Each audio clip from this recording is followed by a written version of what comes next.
Computer Center Biology Workbench. You can just Google SDSC Biology Workbench, and this should lead you to the site. It's often the first one. So we click on that, and then you will see, say, if you haven't registered for an account, you should register. And I have registered, so I'm going to click Enter Biology Workbench. There. I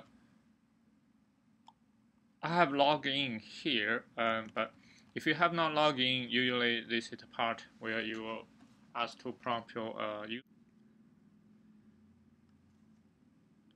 And in this demo, I'm going to use a nucleic acid tool, nucleic tools, and this really should be called nucleic acid tools. Okay. And so first thing you do, you should, in my case, I already have yeast MS2 gene here, but let me just delete this gene and redo this. So delete.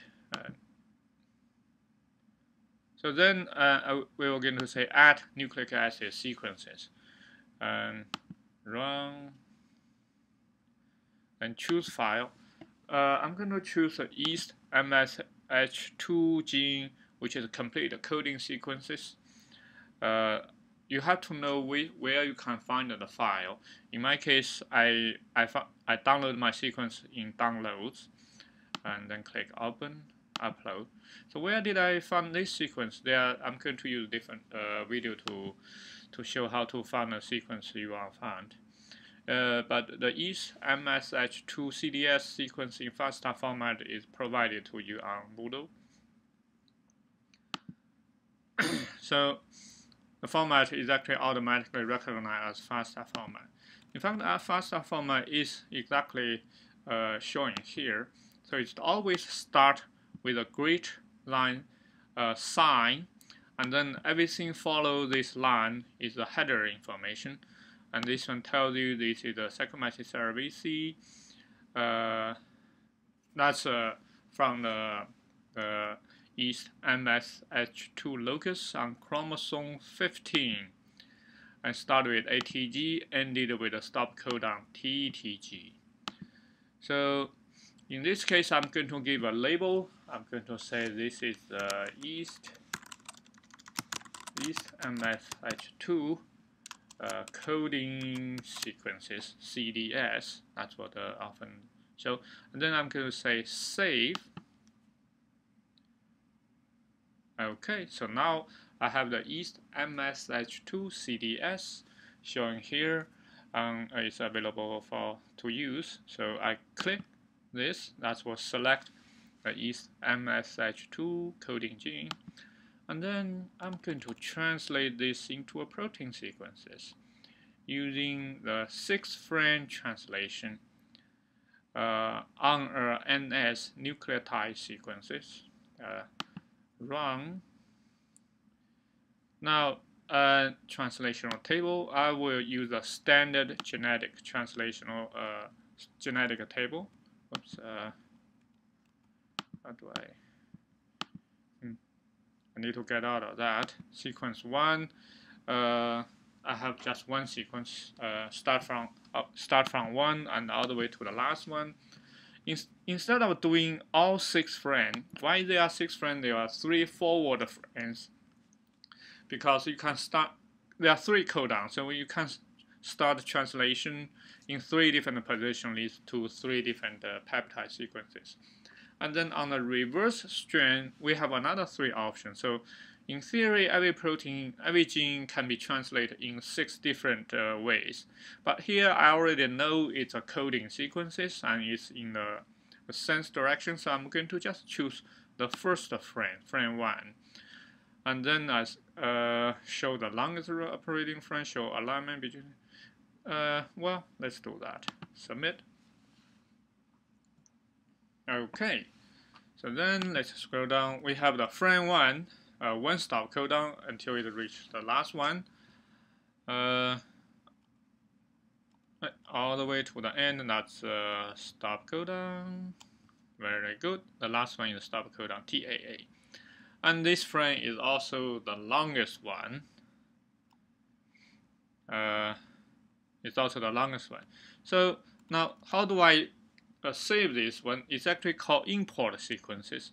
This is a bit ambiguous, but it's what this importing is not imported from outside. It's really all you need to do, just select the protein you want to import. So I'm going to call this one is MSH2 protein, and then go to the bottom of this page, click import. Okay, very good. Now you see that's this. User enter 6 frame translated, edited, Saccharomyces MSH2 translated frame 1. So it actually automatically goes to protein tools now. So let's click that. Before we do anything further, we actually need to remove the stop codon, because the stop codon is translated into an asterisk. Oops, maybe not showing. Okay, I'm still going to tell this protein. Not sure what it's okay. Going to say update. Okay, hopefully that's it. And then save. Oh, maybe save. That's it. Let me see whether this is okay enough. So I'm then going to say do a protein domain analysis by aligning it to PFAM called protein family. Yes, that's HMM. That's called hidden macro model PFAM protein family. Search against PFAM database. Then I'll say run. I'm going to just use the global alignment mode for the full length. Now submit. Everything is by default. This often will take a while to run. Right now it's like a 4:57. Let's give it a few minutes.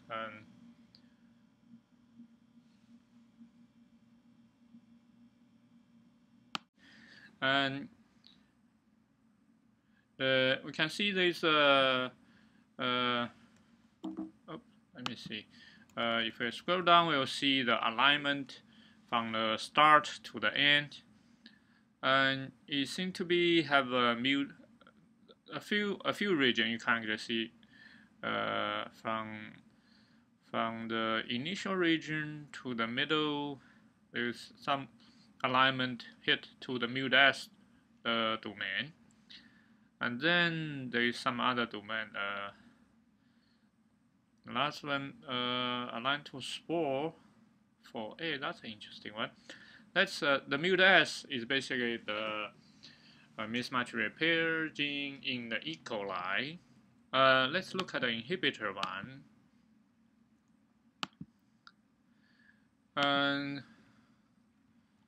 that's a domain found in an inhibitor. I'm not sure what.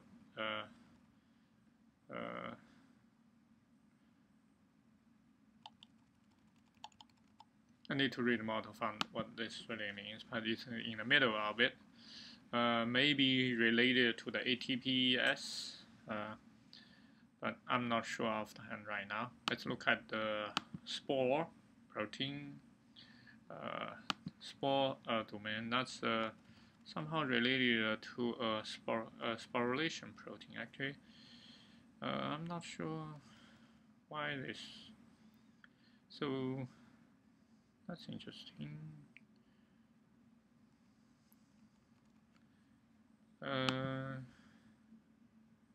E-value, and this E-value is not very good, so I'm not sure whether this is a real hit or not. The previous e-value like -7, -38, -40, those e-value, this is a poor e-value 0.3, 0.34, 0.39. So the smaller e-value, the better is the hit. So I'm not sure. Yeah. So we need to look more, do more analysis to find this. Okay.